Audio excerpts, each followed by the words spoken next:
എത്ര പേരുടെ ഉള്ളിൽ ആഗ്രഹമുണ്ട് ഒന്ന് അനുഗ്രഹിക്കപ്പെട്ടവനായി ഈ ഭൂമിയിൽ ജീവിക്കും? അങ്ങനെയുള്ളൊരു ദൂതാണ് കർത്താവ് ഇന്ന് തന്നിരിക്കുന്നത്. സെഖരിയ പ്രവാചകന്റെ പുസ്തകം 8-ാം അധ്യായത്തിന്റെ 13-ാമത്തെ വാക്യം: നിങ്ങൾ ജാതികളുടെ ഇടയിൽ ശാപമായിരുന്നത് പോലെ ഞാൻ നിങ്ങളെ രക്ഷിച്ചിട്ട് നിങ്ങൾ അനുഗ്രഹമായി തീരും. മറ്റുള്ളവരുടെ മുമ്പിൽ നിങ്ങളൊരു ശാപമായി തീർന്നത് പോലെ തന്നെ ദൈവം നിങ്ങളെ അനുഗ്രഹിച്ചിട്ട് സ്തോത്രം, നിങ്ങളൊരു അനുഗ്രഹമായി തീരും. എന്താണ് ഈ വചനത്തിന്റെ ആകത്തൂക്കം? നിന്റെ സ്ഥിതി മാറാൻ സമയമായി. ആരൊക്കെയോ ദൈവത്തോട് ചോദിച്ചൊരു ചോദ്യത്തിന് ഉത്തരമാണ്.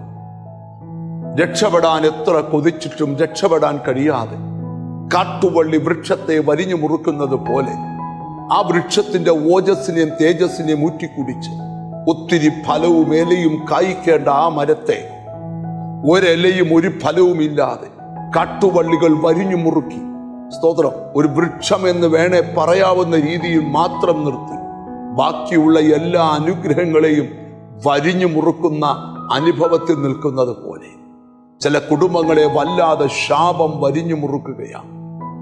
എന്നാൽ കർത്താവ് പറയുക, നിന്നെ ആ അവസ്ഥയിൽ നിന്ന് ഞാൻ രക്ഷിക്കാൻ പോവാം. യെശയ്യാ പ്രവചനം 59-ാം അധ്യായത്തിലെ വചനം മറക്കരുത്. രക്ഷിപ്പാൻ കഴിയാതെ വണ്ണം യഹോവയുടെ കൈ കുറുകിയിട്ടില്ല, കേൾപ്പാൻ കഴിയാതെ വണ്ണം അവന്റെ ചെവി മന്ദമായിട്ടില്ല. എന്നെ ശ്രദ്ധിക്കുന്ന പ്രിയപ്പെട്ടവരോട് ഞാൻ പറയാം, ഈ ദിവസങ്ങളിൽ നിന്റെ കുടുംബത്തിന്റെ ശാപത്തെ മാറ്റി ദൈവം നിന്നെ രക്ഷിക്കാൻ പോവുകയാണ്.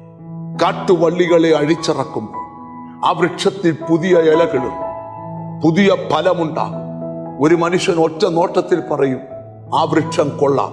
യോസഫിനെ കുറിച്ച് ബൈബിളിൽ എഴുതി, അവൻ ഫലപ്രദമായ ഒരു വൃക്ഷം, നീരുറവിനരികെ ഫലപ്രദമായ വൃക്ഷം. അവന്റെ കൊമ്പ് മതിലുകളുടെ മുകളിൽ പടർന്നു. ഇവിടെ എന്താ വായിക്കുന്നത്? നിന്റെ ശാപങ്ങളിൽ നിന്ന് രക്ഷിച്ച് നീ ദേശത്ത് എങ്ങനെ ശാപമായോ അതേപോലെ നിന്റെ ദേശത്ത് ദൈവം ഒരു അനുഗ്രഹമാക്കി വെക്കാൻ പോകും. നമുക്കൊന്ന് മനസ്സിൽ പറയാം, എൻ്റെ സ്ഥിതി ഉടനെ മാറും, എൻ്റെ അവസ്ഥ ഉടനെ മാറും, എനിക്കൊരു വഴി ദൈവം ഒരുക്കും. ഇതെന്തൊരു അത്ഭുതമെന്ന് പറയത്തക്ക നിലയിൽ നിന്നെ ഒരു അനുഗ്രഹമാക്കി ദൈവം വെക്കാൻ പോവാം. കണ്ണുകളെ അടച്ച് പ്രാർത്ഥിക്കാം.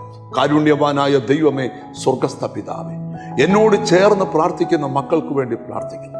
സ്വർഗത്തിലെ ദൈവത്തിന്റെ നീതിയുള്ള കരം നിന്റെ മക്കളുടെ മേൽ നീട്ടണം. നിന്റെ മക്കളെ പരിശുദ്ധാത്മാവോട് നിറയ്ക്കണം. നിന്റെ മക്കളെ ദൈവകൃപ കൊണ്ട് നിറയ്ക്കണം. അവരുടെ ശാപങ്ങൾ പൊട്ടി ദൈവം അവരെ രക്ഷിച്ചിട്ട് അവരുടെ അനുഗ്രഹമായി തീരണം. നിന്റെ നാമം ചൊല്ലി പിതാവിൻ്റെയും പുത്രന്റെയും പരിശുദ്ധാത്മാവിന്റെ നാമത്തിൽ ആമി ഇവരെ അനുഗ്രഹിച്ച് പ്രാർത്ഥിക്കും. ഇവർ അനുഗ്രഹിക്കപ്പെടട്ടെ യേശു ക്രിസ്തുവിൻ നാമത്തിൽ തന്നെ. ആമേൻ. നീ ഒരു അനുഗ്രഹമായി തീരാൻ പോവാ. God bless you.